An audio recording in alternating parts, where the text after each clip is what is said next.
Chapter 14 New World. The days that followed were long and drawn out and empty. The sudden absence of the Philosopher's Stones left a gaping hole in the lives of the young Guardians, and the elder Guardians, the two of which had remained, were gone.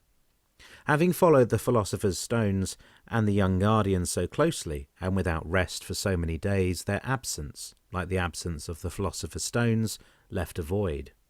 After Ebony's death, Cheyenne and her brother Kyle had gone away, returning to their own home in the town nearby. Lucas became withdrawn. Like Diz, who had suffered greatly, Lucas chose to spend most of his days now alone. He spoke little, and like Lorelei with Diz, Reuben found himself helpless and unable to do anything to make him better. Reuben spent most of his days of late wandering alone. Sometimes he would wander to the abandoned hotel on the edge of the town in the industrial estate and remember the way things used to be. Lucas had warned him in the past that it was dangerous to go there alone, but after everything that had happened, Reuben doubted that there was much in this world that could frighten him, not now. He spent hours a day just sitting there inside the hotel, moving from one room to another. He would think of Drake, before his injury, before the day they had become friends with Venom, who had once been known as Jacob, and remember the days that they had had together, the day they had broken Drake out of the college and come to this place to practice their magic, trying their best to hide from Lorelei as she constantly sought them. Back in the day before Lorelei had known the street dancing brothers, back in the day before Adrian and his family were killed, before Diz went silent, back in the day when Drake was truly himself. It seemed that Drake could not let go of what had happened to him. He left the town shortly after Ebony was killed and moved to live with his girlfriend Eleanor in the town next door, making Reuben feel even more that he was alone. Drake barely made contact with Reuben now. Venom, too, had stayed away. On one occasion, when Reuben was sitting in the old hotel, slumped against the wall, his mobile began to vibrate. He pulled it out of his pocket and answered it. "I just needed someone to talk to." Reuben observed Cheyenne closely. She would not look at him directly, but stared away towards the horizon from the harbour on which they stood. "Things have been so strange lately," she continued, speaking to Reuben. "I don't know what to feel anymore." She sighed. Her shoulders sagged and she faced him at last. "How is Lucas doing?" "Not good," Reuben answered. "I barely see him nowadays. He's become withdrawn. He barely speaks to me and shuts himself away most of the time." "That's awful." Reuben nodded mournfully, trying to not show how much it hurt. "He must have really cared about her," Cheyenne went on. "I guess he must have done," Reuben shrugged. "I don't know when things changed." "I don't know where things went wrong," Cheyenne corrected. She closed her eyes, tears falling quickly down her cheeks as she cried silently. "He meant so much to me, but I guess it just wasn't meant to be." "Hey," Reuben smiled, moving closer to her and touching her shoulders. She lifted her head up to him. "Don't be sad," he told her confidently. "Things will get better." "I hope they do," she whispered to him, her throat tight as he held her. He smiled at her again, slowly and with warmth. Cheyenne lifted her hands between them, sending up before them a glowing pillar of light that sparkled and shone. "It's so easy," she told him. "Don't you think?" "It is. Have you been a guardian for long?" "Yes," Reuben nodded. "Lucas and I both. He never told me. He thought it best not to. He didn't know how he would have explained it." "Well, now he doesn't have to." She closed her hands together. "I've been practicing my magic for a few days," she told him. "There's a lot that I can do." She turned from him then, dancing her hands through the air and weaving over and over again great shapes of fire all around them. "It comes so naturally to me." "It does," Reuben agreed. "Magic has been a part of me for so long now, I can't even imagine life without it." "I've noticed suddenly," Cheyenne began, changing the subject and casting her attention all around them, "that since that day, I've not seen a single aberrant, not one. I've not even heard a whisper or any hint that they are still nearby." She paused. "I find that so strange." Reuben lifted his head, realizing this for the first time, and he felt even more alone somehow. "I feel there are still some things I can learn," Cheyenne went on, glancing back at Reuben. "Can you teach me?" "Yes," he breathed, returning his attention to her. "I can." She moved closer to him, leaning into him and wrapping her arms around him, resting her head against his chest. "I want us to be friends," she told him. "So much has happened lately, and I'm so confused about everything. I need someone, another guardian, to help me cope, someone that I can talk to." "I understand." Cheyenne backed away from him. "I should be going now. Will I see you again soon?" "Whenever you want," Reuben said. "I will always be here." "Good." She made to turn away, hesitating for a moment. "Tell Lucas." She fell silent in thought. "Tell him that I still care about him, and that I want him to be happy, no matter what happens. Can you tell him that?" "I will." Cheyenne marched away without a backwards glance. Some time later, Reuben returned home. Lorelei knocked on the door hesitantly and waited nervously for a response. She fidgeted on the spot, tucking her hair behind her ears and rubbing her sweating palms against her jeans. Several agonizing seconds later, the door was opened by an old lady. "Hello," Lorelei stammered. "Oh, what do you want?" the old lady croaked. "Is Diz here?" Lorelei asked hastily, before her nerves failed her. "And who are you?" the hunched grey lady demanded. "I'm his friend," she finished shortly. The old lady narrowed her eyes and snapped the door shut. Lorelei was taken aback, unsure of if the door would open again. She contemplated leaving for a moment, but then the door opened again, and Diz stood before her. "Diz!" she cried, resisting the urge to jump up and down, so joyous was she to see him. "You know this girl?" the old lady asked from behind Diz. He gave a half glance back at her, nodding silently. He stepped outside, closing the door behind him. "Oh, Diz," Lorelei realized. "Your hair, it's turning white." She could see from where she stood white roots were growing through Diz's light brown hair, and his blonde highlights she had loved so much were no longer visible. "So," Lorelei went on when Diz stared blankly at her, saying nothing, "you're staying with your grandparents?" He gave a nod. "Your grandmother seems nice." He tilted his head at her. "Diz," Lorelei began, bowing her head. "Listen, I just had to come to see you. I couldn't stay away. I've been so worried about you. I wanted to see how you are." He didn't answer, only stared at her with his light blue eyes piercing into her. "Diz," she went on, "I love you. With all my heart. With all my soul, my very being." She drew a shuddered breath. A tear trickled down her cheek, but she ignored it. "I feel like I was put on this earth to love you. If you left, my world would crumple.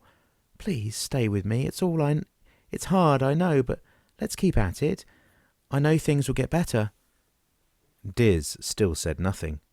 He had not smiled since that day, not even to her. "I know you're sad right now," Lorelei went on. "I know you miss your family and your brother. I miss him too. But things will get better. I'll be here for you, if there's anything you need." She reached towards him and stroked his hair back lovingly, then drew away, sighing. "I wish none of this had ever happened," she stammered. "I'm sorry," she said, turning away. "I've got to go." She ran from the house, no longer able to face him, no longer able to compose herself. A short time later, she ran into two of her friends, Christina and Alice. "Lorelei, what's the matter?" Christina asked in shock. "Nothing," she sobbed, wiping the tears from her eyes. "This doesn't look like nothing," Alice scolded, taking a pack of tissues from her bag and handing it to her. "Thank you," Lorelei whimpered sadly. "I've never seen you so sad," Christina told her. "Something terrible must have happened." "Oh," Lorelei cried, "I wish I could tell you. I wish you could understand." "We understand you," her friends argued together. "Why would you think any different?" Alice frowned sternly. "You've become so distant from us all lately," Christina told her. "Ever since you first saw the street dancing brothers," Alice realized. "Is this about them?" Lorelei could not hold it back any more. She burst into tears, Bawling and crying hysterically, her friends, utterly bewildered, tried desperately to comfort her, but she was inconsolable. It was dark inside the apartment when Reuben returned. Although it was broad daylight outside, all the curtains in the living room were shut, and not a single ray of light was allowed to enter the apartment. Reuben closed the door behind him, and cast his sights down upon Lucas as he lay on the sofa. He had been here like this for several days now, almost in the same position. He rose only when he absolutely had to. He had barely eaten, and hadn't drunk a single thing besides alcohol for longer than was healthy. Bottles now littered the floor around him, and day by day, as the hours wore on, Lucas was becoming sicker for it. "Don't!" Lucas cried suddenly in a panicked voice, alarming Reuben as he made his way towards the window, intending to open the curtains. Reuben turned back to him silently. "I don't want to see the light," Lucas whispered. "It hurts my eyes." "What's happened to you?" Reuben asked. "I've never seen you like this before." "Regret," Lucas mumbled, sitting back. "I feel," he croaked, his voice sounding as a rasp. "Regret," he finished. "Ebony said that she loved me. I feel regret that I did not tell her that I loved her." "Surely she would have known," Reuben answered. "The elder guardian, one of the ones that hunted her, he said that he played with her heart, that he made her love me." "Can you believe the word of such a man?" Lucas didn't answer. He only stared vacantly upwards at the ceiling with a glazed expression. His black hair was greasy and unwashed, draped over his forehead and over his eyes. "I don't want to think any more," Lucas told the room. Reuben stayed a moment longer, unsure of what to do. He moved back towards the front door, slipping through it and closing it after him, leaving Lucas to his grief and sorrow. Reuben took his mobile from his pocket and dialed a number. "Reuben?" came Venom's worried voice on the other end of the line. "What is it? Is everything all right?" "Yeah, everything's fine," Reuben answered quickly. "Listen, I need a favor to ask. Can I stay with you for a few days? Lucas isn't doing well." "Sure," Venom replied. "I'll meet you in town." "Thanks." It was many days later that Lorelei was sitting alone in the park. With her knees up on the bench, she watched the large fountain before her, raining water down in the pool below. The weeping willow above her swayed gently back and forth. The people walked by her along the gravel paths. Lorelei sighed miserably. She reached into her pocket, pulling out a handful of seeds and throwing them at the ground for the hungry starlings and pigeons. The birds picked eagerly for the seeds, fighting amongst each other. They scattered suddenly, and Lorelei looked up in surprise to see a figure approach her. He stepped through the flock as they began to take wing, sitting beside her. "Diz?" Lorelei asked tentatively. He did not answer, but watched as the birds returned to the ground to feed on the seeds once more. Then he reached into his own pocket, throwing out more seeds for them to eat. A minute or so passed. Once all the seeds he carried were gone, Diz reached into his other pocket. He brought out a single boiled sweet and handed it to Lorelei. Lorelei took it from him, and saw that it was orange like her hair. The edges of her eyes crinkled in a smile, and she glanced up at him. Diz was looking back at her now. He blinked several times. Lips curling in a slight smile, Lorelei shuffled up to him. Closing the gap on the bench between them, she didn't say anything, but leant into him, resting her head on his shoulder and holding him close, like she used to. Reuben and Venom were wandering through the town together. They had been there for the last few days, trying to pick up the remnants of their old lives, when they came across a figure that they did not expect, a person they thought they would never see again. It was Siren. She was sitting on a wall, in a spot that suggested she had been waiting for them. Reuben and Venom faltered at the sight of her, and Siren lifted her head towards them. "Hello. What are you doing here?" Reuben asked her. "I thought the portals to the other world would be open now." "They are," Siren replied simply. "I have been to the ancient world and come back." "Why?" Venom asked. "I was looking for Indigo," Siren admitted. "He is missing. I wanted to find one of you to ask if you had seen him." The two exchanged a glance of uncertainty. "I've not seen him," Venom said. "Nor me," Reuben added. "Oh," Siren sighed. "I see." "I'm sure he's fine," Venom said dismissively. "He is a guardian, after all." "It's strange," Siren said, talking to her hands. "The truth is, he never left this world. At least not as far as I understand. He said that he would be following me to the ancient world shortly, but he never came. And I haven't seen him since. I was getting worried." "Where do you suppose he's gone?" Reuben asked her. "I don't know." "You don't suppose the other Elder Guardians have anything to do with his disappearance, do you?" Reuben asked her tentatively. "You mean Lagoon, the one who began the hunt for the Philosopher's Stones? No, I have a feeling that he left of his own free will." "What will happen now that he has them?" Venom asked, referring to Lagoon. I'd hate to think," Siren muttered under her breath. "I'm sure we'll find out in days to come." "So who exactly is this Lagoon?" Venom asked her. "And why does he want the stone so badly?" "I know it's hard to believe," Siren began, "but he used to be a good friend of ours years ago. He was once Shire's lover." "Your mother?" Reuben raised an eyebrow. "Yes," Siren nodded. "But thankfully he's not my father." She paused. "Lagoon, it was the name he adopted once he became a guardian.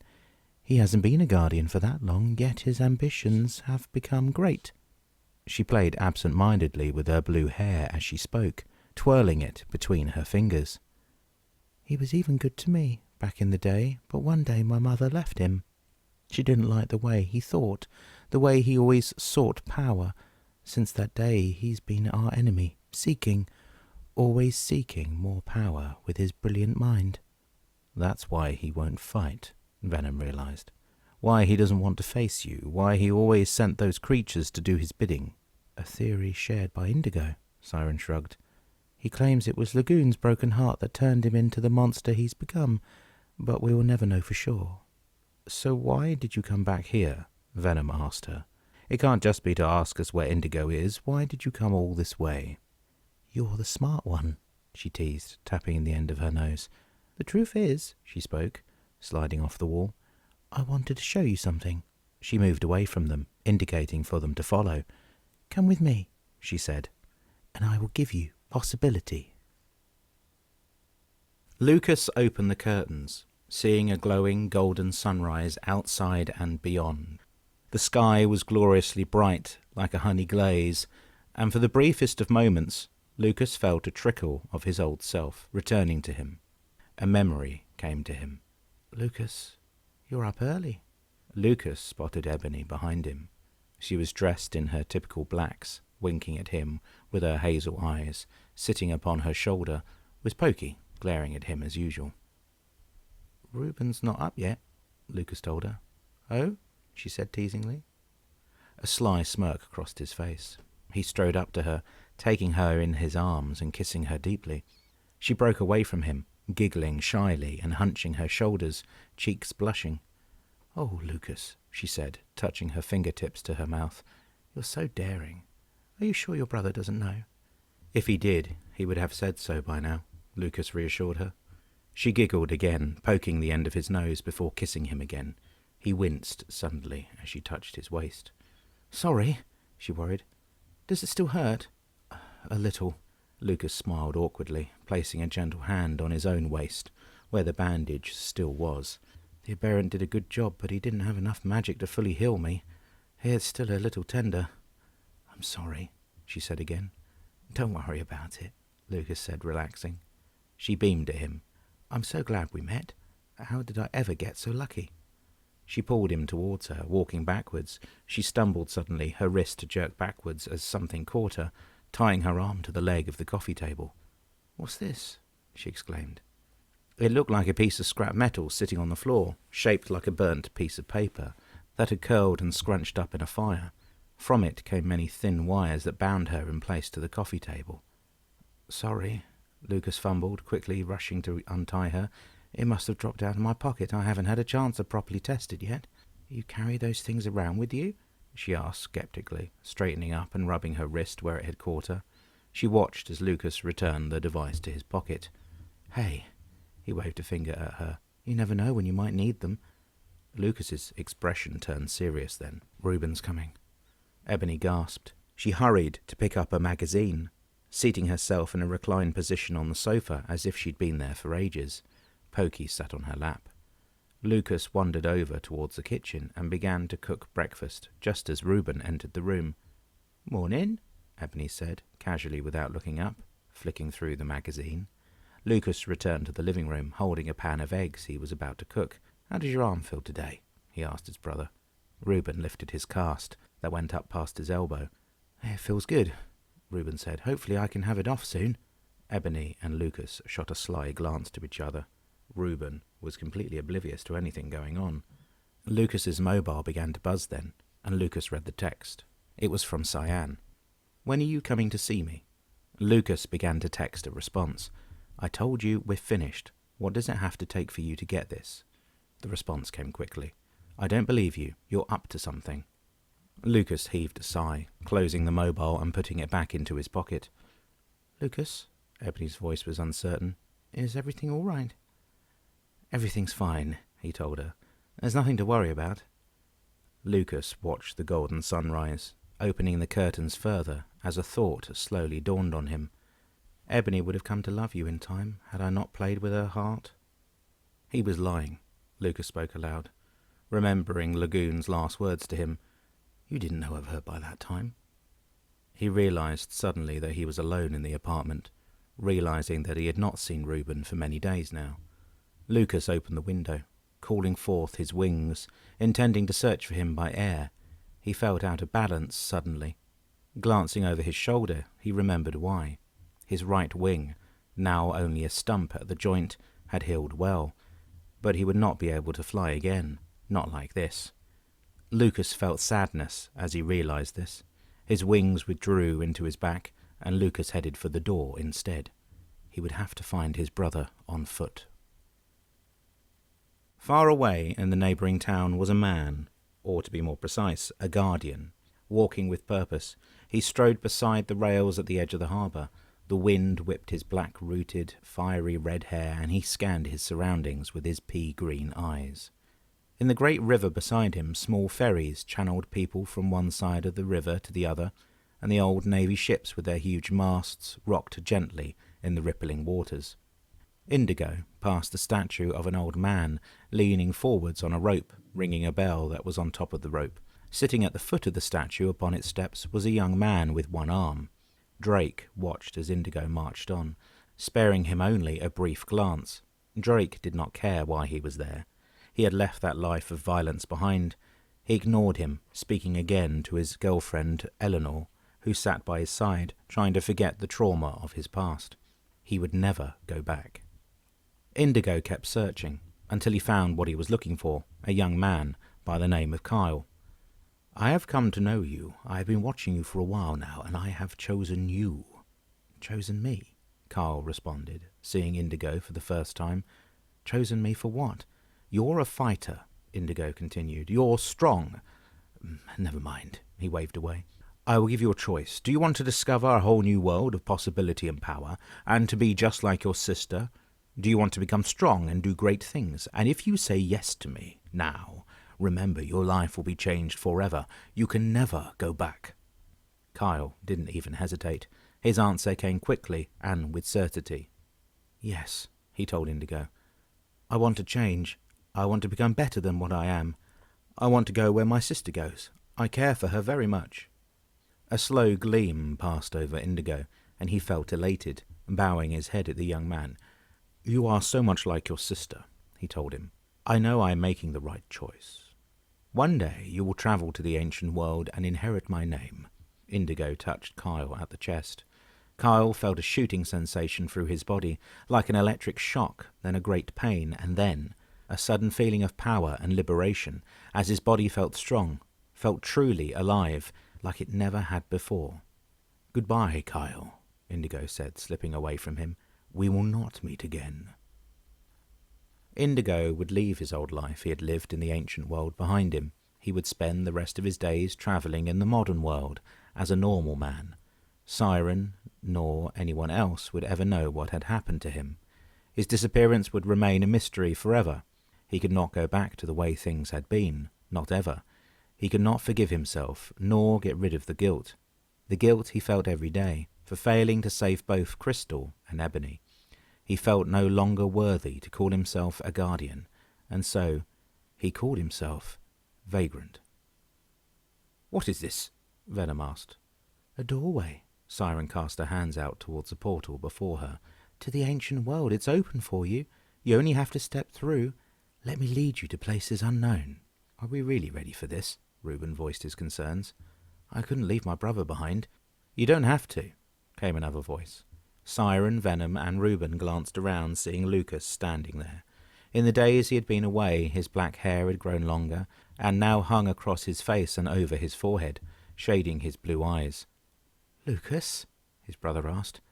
"How did you find us?" "Lucky guess," he shrugged. Lucas observed the open portal before them, its white light shining brightly, even in the midday sun. "I want to leave this place," Lucas said, "and travel to places new. I want to explore other worlds, just like I dreamed of when I was young." "Like when we were young," Reuben corrected, moving to stand beside his brother. "There's nothing left for us here," he continued. "Perhaps it's time for both of us to move on." "I will meet you on the other side, then." Siren beamed at them, before stepping through the portal herself. Venom followed swiftly after. Reuben and Lucas held back. "Are you all right?" Reuben asked his brother. "You seem different." "So do you," Lucas retorted. "So much has happened to us lately. It's impossible for it not to have changed us." "What's that you've got there?" Reuben asked, as he noticed his brother pat something in his pocket. Lucas first was careful to make sure that nobody in the streets were paying attention to them. He then reached for the item, bringing it out for his brother to see. It was a jagged stone, shining brightly in the sunlight, a shade of pretty pink. "What's that?" Reuben asked. "It's a philosopher's stone," Lucas answered. "The last memory I have of Ebony." "What? But how? I thought the Elder Guardians took both of them." "So did I," Lucas agreed. "I don't understand it myself. I think perhaps Ebony performed a spell before she died, that she created another. The one they took is a fake." "How do you know?" Reuben asked. Lucas shrugged. "I just know," he said. "This is the real one." The brothers stood side by side before the portal. A dragonfly darted above their heads as they prepared to step through. "Are you ready?" Lucas asked his brother teasingly. "Are you?" Reuben joked back. Lucas smirked at him, and side by side they crossed the threshold. Lucas was blinded by the white light. Then everything went dark, and his stomach lurched. He felt the sensation of being on a roller coaster.